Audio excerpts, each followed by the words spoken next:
Good morning, everyone. So, today we'll be starting chapter 6, grade 11. The name of the chapter is Learning.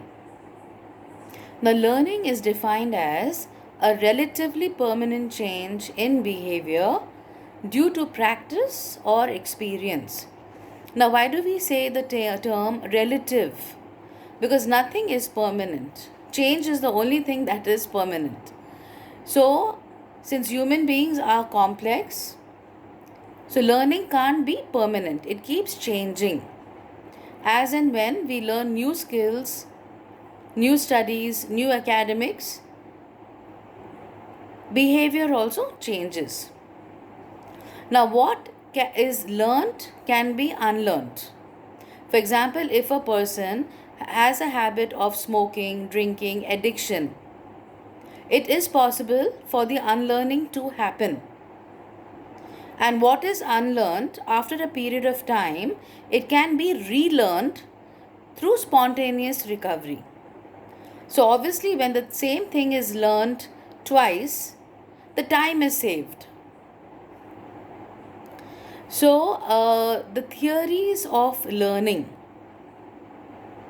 The first theory is called as classical conditioning by Ivan Pavlov.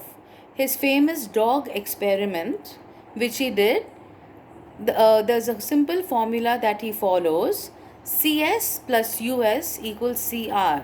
CS stands for conditioned stimulus.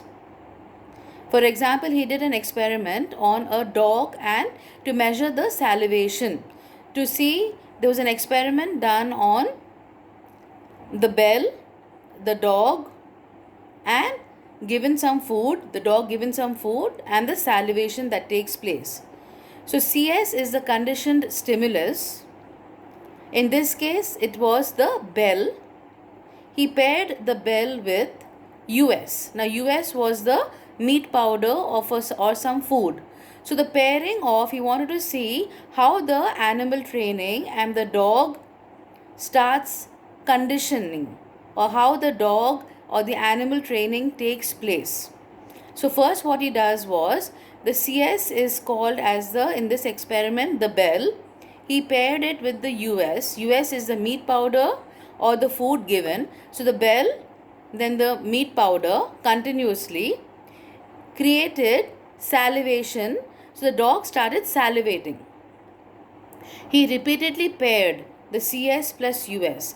US stands for unconditioned stimulus, and CR stands for conditioned response, which is the learned response. So he paired the CS plus US repeatedly in few trials. So what he did was, he paired the bell along with the meat powder. The bell and the meat powder. So every time he rang the bell, the dog was there, he rang the bell, he gave the meat powder, and then he noticed that the salivation took place. So ultimately, what do you think it happened? How the learning, how the conditioning happened? Ultimately, repeated trials of the CS plus US, which created the CR. So what he did was, he removed the US ultimately. So the CS equal to CR. So what he did was, he rang the bell. Immediately he felt that the dog started salivating. There was no need of food to be given to the dog. So this is called as classical conditioning or learning by association. Now, classical conditioning is used in a great way in de-addiction centers and also in phobic cases. It's part of the behavior modification technique. So, for drug addicts or alcohol addicts, nicotine addicts, the repeated exposure, so they use the formula of CS plus US. So, every time a person wants to get rid of a habit, or even if a habit wants to be appetitive, not just aversive. Aversive is negative, appetitive is positive. So every time a habit needs to be improved or a habit needs to be removed, we can use this formula of CS plus US equals CR. So that is called as classical conditioning, called as learning by association.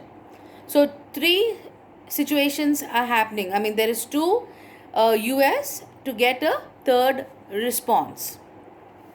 The second one is learning by reinforcements, nothing but operant or instrumental conditioning by Skinner. So here they say that we operate in the environment, and what happens over here is they follow the technique of reinforcements and punishments. So here we have something called as positive reinforcement, negative reinforcement, positive punishment, and negative punishment. So what is positive reinforcement? Positive reinforcement means simply giving a reward for a desirable behavior. So if my daughter comes and says, Mama, today I have completed my online class, or like I have eaten my food and everything, so what are you going to give me? Some reward. So immediately I'm going to be like, oh my God, thank you for this, you have done it.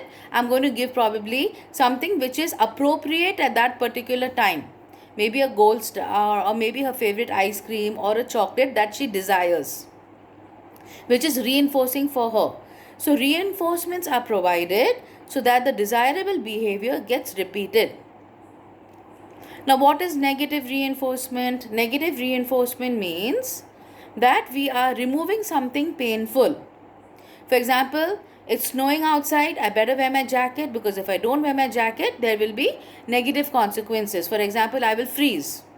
Or I think I'm heading for fever, so I better take a Crocin beforehand only, because if I take the Crocin, I'm sure that I won't get a headache later on, and maybe my fever doesn't increase.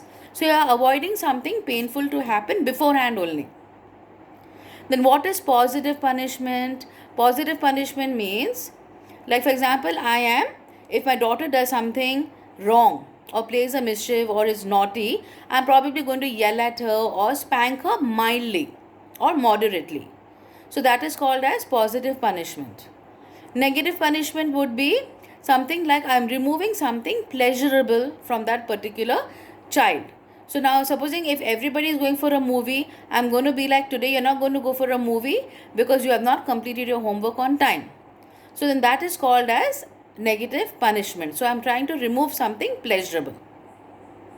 So here we have classical conditioning by Pavlov, the famous dog experiment by CS plus US equals CR, used for addiction centers and to reduce the phobias and anxiety. And then we have reinforcements by Skinner, called as operant or instrumental conditioning. So this is used greatly in the classroom setup, also for behavior modification. So for ADHD, learning disabilities, all of the reinforcements and punishments work wonderfully. So now today I am doing these two theories. In the next session, I'll continue with the other theories of learning. Okay, thank you.